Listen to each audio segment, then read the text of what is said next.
Hey Achievers, welcome to my channel Vatsalya. I am Advocate Apurva Vats. Please subscribe to my channel. Also do not forget to press on the bell icon to stay notified when we upload a new video. आज मैं बहुत important topic के साथ आई हूँ, that is hierarchy of criminal codes. ये हर law student को, क्या हर एक जो ऐसा स्टूडेंट है या फिर जो लॉयर है और जो कोई और स्टडी कर रहे हैं, कोई और कोर्स को पढ़ रहे हैं, उनके लिए भी ये जानना उतना ही महत्वपूर्ण है। हायरार्की ऑफ क्रिमिनल कोड्स की क्रिमिनल कोड्स किस तरह से काम करती है, कैसे वो डिवाइड करती हैं अपने काम को, कैसे एलोकेट करती है और किस किस टाइप के जजेस होते हैं क्रिमिनल कोड्स के अंदर, और आपको कैसे पता चलेगा कि आपकी लिमिट्स कहाँ तक है, आपको किस कोर्ट में अपने केस को लेके जाना है। तो यही सारी चीज़ें मैं अपनी वीडियो के अंदर लेकर आई हूँ। वीडियो को पूरा एंड तक ज़रूर देखें।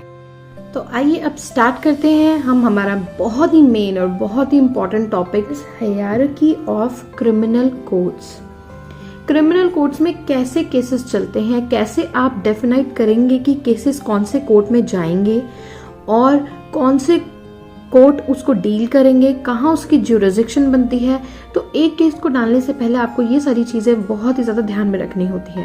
तो सबसे पहले स्टार्ट करते हैं, ये है criminal code. Criminal code divide करता है दो पार्ट्स के अंदर, which is session court and magistrate court. समझे, मजिस्ट्रेट कोर्ट छोटा होता है और सेशन कोर्ट बड़ा होता है, जिसकी पावर्स भी बड़ी होती हैं और जिसका जो काम करने का तरीका है वो भी वाइड होता है। अब सेशन कोर्ट के अंदर आप जब जाएंगे या फिर अपना केस फाइल करेंगे या फिर आप का केस वहाँ ट्रांसफ़र हो जाएगा, तो वहाँ आपको किन टाइप्स के जजेस मिलेंगे। तो फर्स्ट सेशन कोर्ट के अंदर आपको सबसे बड़े जज जो मिलते हैं, चलिए सबसे छोटे से स्टार्ट करते हैं। सबसे पहले आपको मिलेंगे असिस्टेंट सीनियर जज। आप असिस्टेंट के नाम से ही समझ रहे होंगे कि ये छोटी पोस्ट पर हैं सेशन कोर्ट के। उसके बाद ऊपर चलते हैं एडिशनल सेशन जज, यानी कि असिस्टेंट से बड़े एडिशनल सेशन जज। और फिर उसके बाद आते हैं एसजे, यानी कि सेशंस जज, जो कि सेशन कोर्ट के ये क्या कहते हैं, चीफ भी हो सकते हैं और बड़े हैं सबसे, और इन्हीं के अंडर एडिशनल सेशन जज और असिस्टेंट सेशन जज अपना काम करते हैं। इन दोनों को कोई भी प्रॉब्लम होती है या फिर जो उनके ऑर्डर्स होते हैं, इनको सेशन जज सुपरवाइज करते हैं। इवन जो सेशन जज होता है वही एलोकेट करता है इन दोनों को काम कि उनको किस टाइप के केसेस में डील करना है। अब यहाँ पर बात करते हैं मैजिस्ट्रेट कोर्ट के बारे में। मैजिस्ट्रेट कोर्ट खुद भी दो पार्ट्स में डिवाइड करती है। First, court of judicial magistrate, जो JM जिसे कहते हैं। जब आप कोर्ट जाएंगे या फिर प्रैक्टिकल और जब आप प्रैक्टिस करेंगे तब आपको पता चलेगा कि JM की कोर्ट इस तरह से बोला जाता है। JM की कोर्ट भी दो चीजों में डिवाइड करती है, एक तो मेट्रोपॉलिटन एरिया और एक अदर एरियाज में डिवाइड है। वो है कोर्ट ऑफ एग्जीक्यूटिव मैजिस्ट्रेट, जहां पर एग्जीक्यूशन का काम होता है, ठीक है ना, एग्जीक्यूटिव मैजिस्ट्रेट। उसके अंदर कौन कौन लोग आते हैं और कोर्ट ऑफ एग्जीक्यूटिव मैजिस्ट्रेट कितने पार्ट में डिवाइडेड है, ये भी मैं आपको बताऊंगी। ठीक है, तो सबसे पहले आते हैं, सबसे जो बड़े होते हैं वो होते हैं DM, डिस्ट्रिक्ट मैजिस्ट्रेट, जो एक स्पेसिफिक डिस्ट्रिक्ट को सुपरवाइज करते हैं, उसके लिए लॉ एंड ऑर्डर्स बनाते हैं, रूल्स एंड रेगुलेशंस बनाते हैं, ऑर्डिनेंसेस बनाते हैं, और जो इन सभी को ही सुपरवाइज करते हैं, ही इज डिस्ट्रिक्ट मैजिस्ट्रेट, जिसको DM कहा जाता है। नीचे आते हैं एडिशनल डिस्ट्रिक्ट मैजिस्ट्रेट, ठीक है ना। एडिशनल, आप याद रखना, एडिशनल असिस्टेंट से बड़ा और जो मेन होते हैं उनसे छोटे होते हैं, लेकिन ये कभी भी इनकी पोस्ट पर जा सकते हैं, मतलब प्रमोट हो गए यहीं पर आते हैं। ओके, तो उसके बाद आते हैं एडिशनल डिस्ट्रिक्ट मैजिस्ट्रेट। उसके बाद जो इनको असिस्ट भी करते हैं और जो इनके काम होते हैं उनको भी ये देखते हैं, ठीक है ना। उसके बाद आता है सब डिविजनल एग्जीक्यूटिव मैजिस्ट्रेट। ये तो डिस्ट्रिक्ट हो गए। अब मान लीजिए एक डिस्ट्रिक्ट के अंदर 4 डिविजन्स हैं, ठीक है, 4 टाउन्स हैं, तो उनके लिए भी एक अलग अलग SDM, आपने बोला होगा, आपने देखा होगा ऐसे कि अगर कोई पेपर्स बनवाने हैं तो लोकल SDM के पास जाइए, नॉर्थ का SDM, साउथ का SDM, ईस्ट का SDM। अगर आप ऐसी स्टेट में रहते हैं जहाँ पे स्टेट्स भी नॉर्थ ईस्ट वेस्ट में, साउथ ईस्ट में डिवाइडेड है, तो वहां पर आप बोलेंगे साउथ का SDM ये है, नॉर्थ का SDM ये है। SDM बनाएगा पेपर्स, SDM देगा लाइसेंस, जैसे कि अगर आपको किसी गन का लाइसेंस बनवाना है तो SDM देगा। तो SDM उस डिस्ट्रिक्ट के भी जो डिविजन्स होते हैं, ठीक है ना, उनको ये क्या करता है, उनके लिए काम करता है, उनके लिए जो भी जनता की जो मतलब जहाँ पर SDM के साइंस की ज़रूरत होती है या फिर अथॉरिटी की ज़रूरत होती है, वहाँ सब डिविजनल मजिस्ट्रेट ही काम करता है। उसके बाद होते हैं ईएम यानी कि एग्जीक्यूटिव मजिस्ट्रेट, और ये होते हैं स्पेशल एग्जीक्यूटिव मजिस्ट्रेट जो कि स्पेशल किसी एक फील्ड या फिर किसी एक काम के लिए ऑथोराइज किए होते हैं। जैसे कि SEM जो होते हैं यानी कि special executive magistrate, they are for कि ट्री डिपार्टमेंट है, MCD डिपार्टमेंट को देख रहे हैं, इलेक्ट्रिसिटी डिपार्टमेंट को देख रहे हैं, या फिर वाटर डिपार्टमेंट को देख रहे हैं, सीवर्स डिपार्टमेंट को देख रहे हैं। तो लॉट ऑफ कैटेगरीज, अगर उन कैटेगरीज के लिए किसी एक स्पेशल मजिस्ट्रेट को अपॉइंट किया जाता है, सो वो होता है स्पेशल एग्जीक्यूटिव मजिस्ट्रेट। सो यहाँ पर हमने देखा कि कोर्ट ऑफ एग्जीक्यूटिव मजिस्ट्रेट में भी जो एग्जीक्यूशन का काम करते हैं, जो कि जुडिशरी यानी कि जुडिशरी से तो बिलोंग नहीं करते लेकिन मैजिस्ट्रेट कहलाए जाते हैं, यानी कि उनकी पावर्स और अथॉरिटीज कहीं ना कहीं सेम होती है जुडिशियल मैजिस्ट्रेट की तरह, बट उनका एक स्पेशल क्राइटेरिया है, एक स्पेशल कैटेगरी है काम करने की।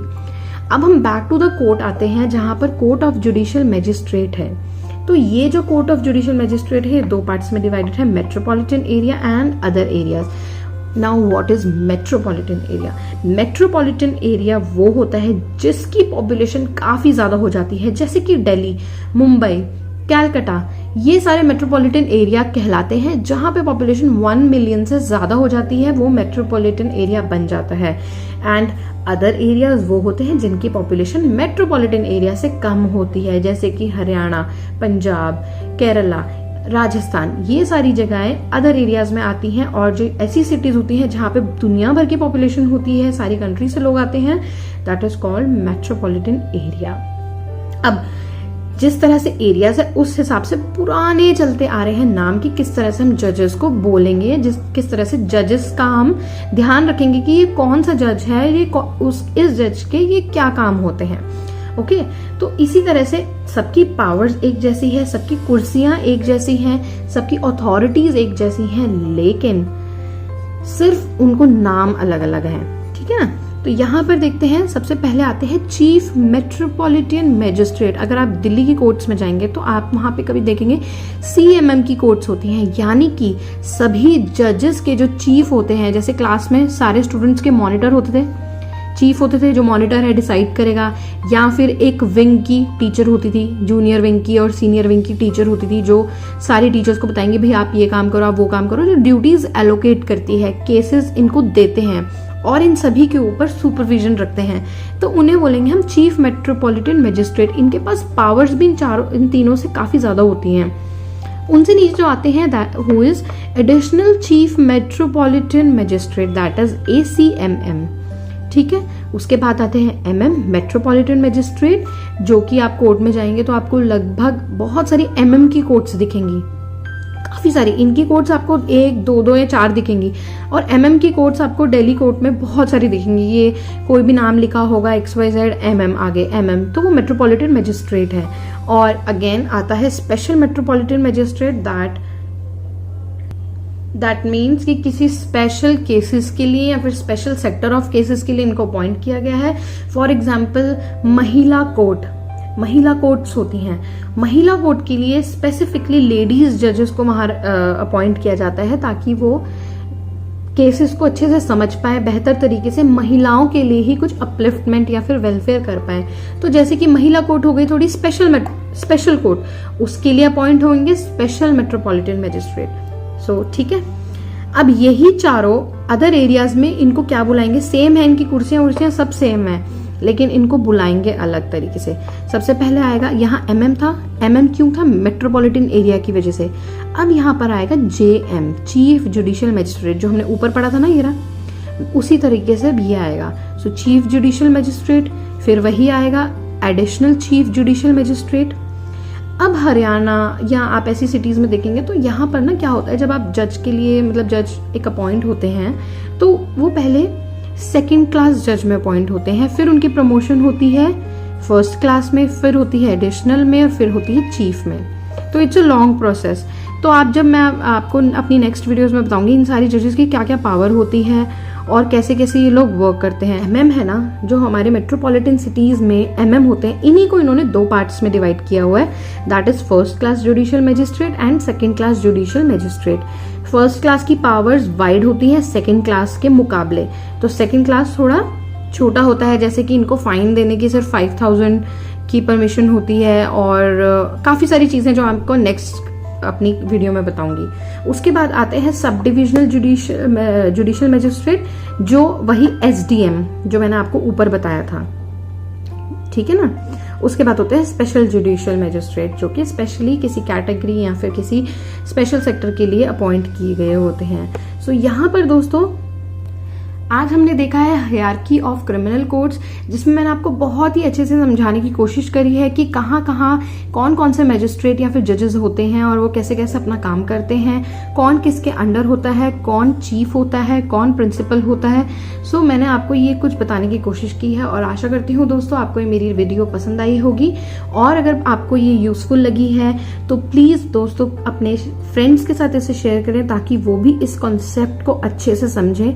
आपकी कोई भी क्वेरीज है तो प्लीज़ मुझे कमेंट सेक्शन में बताएं, मैं इसे ज़रूर पूरा करूंगी।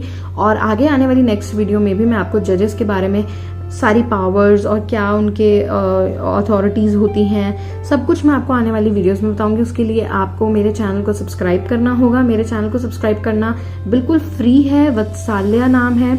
आप मेरे फेसबुक पेज को भी लाइक कर सकते हैं, क्योंकि वहाँ पर हम डेली अपडेट जजमेंट्स डालते हैं, लेटेस्ट लॉज डालते हैं, तो काफ़ी कुछ अपलोड करते हैं। और आई होप गाइस कि आप बिना सब्सक्राइब करे नहीं जाएंगे। प्लीज़ प्लीज़ सब्सक्राइब करें। आप सब्सक्राइब करेंगे तो हमें भी हौसला मिलेगा और वीडियोस बनाने का आपके लिए। So thank you so much guys for watching this video. और मुझे कमेंट सेक्शन में ज़रूर बताना अगर आपकी कोई क्वेरी है या फिर आप कोई टॉपिक चाहते हैं कि मैं इस टॉपिक पर नेक्स्ट वीडियो बनाऊं, तो आई विल मेक श्योर कि मैं वो वीडियो बनाऊंगी। Thank you and take care.